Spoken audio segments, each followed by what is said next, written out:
20 വയസ്സ് മുതൽ തന്നെ നിങ്ങളുടെ രക്തധമനികളെ കാർന്നു തിന്നുന്ന ദ്രവിപ്പിക്കുന്ന ചില പ്രശ്നങ്ങളുണ്ട്. ഇത് നിങ്ങൾ വിചാരിക്കുന്ന പോലെ ഭക്ഷണത്തിൽ നിന്നോ എക്സർസൈസ് ഇല്ലാത്തത് കൊണ്ടോ കൊളസ്ട്രോൾ കൊണ്ടോ സംഭവിക്കുന്നതല്ല. നിങ്ങളുടെ ഒഴുകുന്ന രക്തത്തിലുള്ള 2 കെമിക്കലുകൾ നിങ്ങളുടെ രക്തധമനികളെ കാർന്നു തിന്നാണ്. പ്രശ്നം എന്താണെന്ന് വെച്ചാൽ നമ്മൾ ചെയ്യുന്ന ബ്ലഡ് ടെസ്റ്റുകളിൽ ഒന്നും തന്നെ സാധാരണ ഈ കെമിക്കലുകളെ നമ്മൾ ചെക്ക് ചെയ്യാറില്ല. ഡോക്ടർമാർ പോലും ഏതൊക്കെയാണ് ഈ കെമിക്കലുകൾ എന്നുള്ളതും ഇത് ആരൊക്കെ ടെസ്റ്റ് ചെയ്യണം എന്നുള്ളതും ഇത് എന്തൊക്കെ അപകടങ്ങളാണ് ഉണ്ടാക്കുക എന്നുള്ളതും ചെറുപ്രായത്തിലുള്ള അറ്റാക്കുകളുടെ ഒളിഞ്ഞിരിക്കുന്ന ഒരു പ്രധാന ഘടകം ഇതെങ്ങനെ ആയി എന്നുള്ളതും ഇന്നത്തെ വീഡിയോയിലൂടെ നമുക്ക് നോക്കാം. നമ്മുടെ രക്തധമനികളെ നമുക്ക് നല്ല സ്മൂത്ത് ആയിട്ടുള്ള റോഡായിട്ട് നിങ്ങൾ മനസ്സിൽ വിചാരിക്കുക. സാധാരണഗതിയിൽ ഈ റോഡിലെ ടാറിന് എപ്പോഴാണ് കേടുവരിക? ഒരുപാട് കാലം കുറെ വണ്ടികൾ അതിലൂടെ പോയി കഴിയുമ്പോൾ, കുറെ മഴക്കാലം വന്നു കഴിയുമ്പോൾ, അങ്ങനെ പതുക്കെ പതുക്കെ ഈ റോഡ് കുറെ വർഷങ്ങൾ കൊണ്ട് കേടുവരും. എന്നാൽ നിങ്ങൾ വിചാരിക്കുക, ഈ റോഡ് ഉണ്ടാക്കിയ ഉടനെ തന്നെ ചുരുങ്ങിയ കാലം കൊണ്ട് ഈ റോഡിന് മുകളിൽ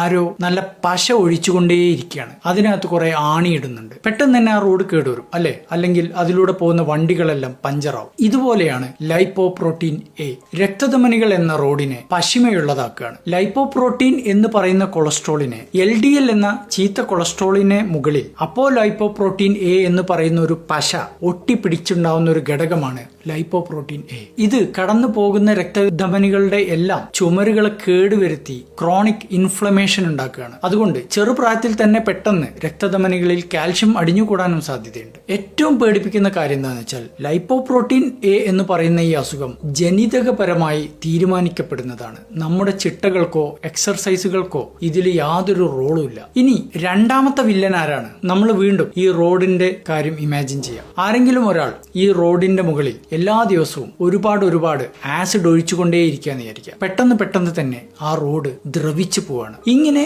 രക്തധമനികളിൽ ഒഴിക്കപ്പെടുന്ന ഒരു ആസിഡ് പോലുള്ള സാധനമാണ് ഹോമോസിസ്റ്റിൻ. ഇത് രക്തധമനികൾക്കകത്തെ എൻഡോത്തീലിയം എന്ന് പറയുന്ന തൊലിയെ പെട്ടെന്ന് കേടുവരുത്താണ്. അതുപോലെ തന്നെ നൈട്രിക് ഓക്സൈഡിനെ തടയാണ്. ഓക്സിഡേറ്റീവ് സ്ട്രെസ് ഉണ്ടാക്കുന്നുണ്ട്. ഇതുവഴി രക്തം പെട്ടെന്ന് കട്ട പിടിക്കാനുള്ള ഒരു സാഹചര്യം രൂപപ്പെടുകയാണ്. ലൈപ്പോപ്രോട്ടീൻ എയും ഹോമോസിസ്റ്റിനും പെട്ടെന്ന് തന്നെ രക്തധമനികളെ കേടുവരുത്തുന്ന അസുഖത്തിലേക്ക് നയിക്കുകയാണ്. കൊളസ്ട്രോളിനെ പോലെയല്ല. കൊളസ്ട്രോൾ പതുക്കെ മാത്രമേ രക്തധമനികളിൽ ബ്ലോക്ക് ഉണ്ടാക്കുള്ളൂ. ഇത് രണ്ടും ജനിതകപരമായി തീരുമാനിക്കപ്പെടുന്നതായതുകൊണ്ട് തന്നെ ഈ അസുഖങ്ങളും രക്തധമനികളുടെ കേടുകളും ചെറുപ്രായത്തിൽ തന്നെ 20-30 വയസ്സിൽ തന്നെ സ്ട്രോക്ക് ഉണ്ടാക്കുന്നുണ്ട്, ഹാർട്ട് അറ്റാക്ക് ഉണ്ടാക്കുന്നുണ്ട്, രക്തധമനികളിൽ ബ്ലോക്ക് ഉണ്ടാക്കുന്നുണ്ട്. നമ്മളെല്ലാവരും ശ്രദ്ധിക്കേണ്ട ഒരു കാര്യം കൂടെ ഉണ്ട്. സാധാരണ നമ്മൾ ചെയ്യുന്ന കൊളസ്ട്രോൾ ടെസ്റ്റുകളിൽ ഒന്നും തന്നെ ഈ കെമിക്കലുകളെ നമ്മൾ ചെക്ക് ചെയ്യാറില്ല. നിങ്ങളുടെ കയ്യിലുള്ള എല്ലാ റിപ്പോർട്ടും നോർമൽ ആണെങ്കിൽ പോലും ലൈപ്പോപ്രോട്ടീനെയും ഹോമോസിസ്റ്റിനും നിങ്ങൾക്ക് ചിലപ്പോൾ കൂടിയിട്ടുണ്ടാവും.